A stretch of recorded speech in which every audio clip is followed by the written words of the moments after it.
வணக்கம். தமிழ் சினிமாவில் ஒரு மறக்க முடியாத இயக்குனர் அண்ட் நடிகர் பாக்யராஜ் அவர்கள் பண்ண இறப்பு அவருடைய குடும்பத்தாருக்கு மிகப்பெரிய சோகத்தை ஏற்படுத்தியிருக்கும் அப்படிங்கிறது எல்லாத்துக்கும் தெரிஞ்சிருக்கும். ரஜினிகாந்த் அவர்கள் பார்த்தீங்கன்னா, தர்மன் திரைப்படத்தின் ஷூட்டிங்கில் இருந்திருக்காரு.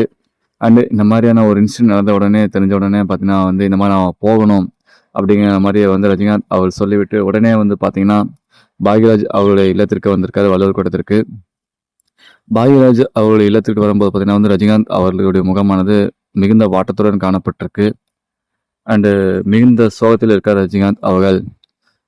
சாந்தனு அவர்கள் பாக்யராஜ் அவருடைய மகன். அவர் அழுதுட்டு இருக்காரு. அவருக்கு ஆறுதல் சொல்லும் விதமாக அவரை கட்டி அணைத்து அந்த ஒரு காட்சியை நாம் பார்க்க முடிகிறது. ரஜினிகாந்த் அவருடைய நெருங்கிய நண்பர். சில படங்கள்ல பார்த்தீங்கன்னா ரஜினிகாந்த் அவரும் நடிச்சிருக்காரு. நான் சிவப்பு மனிதன் அண்ட் அன்புள்ள ரஜினிகாந்த் ஆகிய படங்கள்ல. நல்லது ஒரு மனிதர் இறந்து விட்டார் அப்படிங்கிற செய்தி தமிழ் சினிமாவில் மட்டும் இல்லாமல் இந்திய திரையுலகத்திற்கே ஒரு பெரும் சோகத்தை ஏற்படுத்தியிருக்கும் என்று நிகழ்வான நடைபெற்றிருக்கு. மிகுந்த வருத்தத்தை அளிக்கிறது. ரஜினிகாந்த் அவர்களை பார்த்த உடனே சாந்தன் அவர்கள் கட்டி அணைத்த அந்த ஒரு தருணம் பார்க்கக்கூடிய ஒன்றாக கருதப்படுகிறது. அண்டு ரொம்பவும் வருத்தத்தில் இருக்கார் சாந்தன் அவர்கள் அப்படிங்கிறது மிகுந்த வேதனை அளிக்கிறது.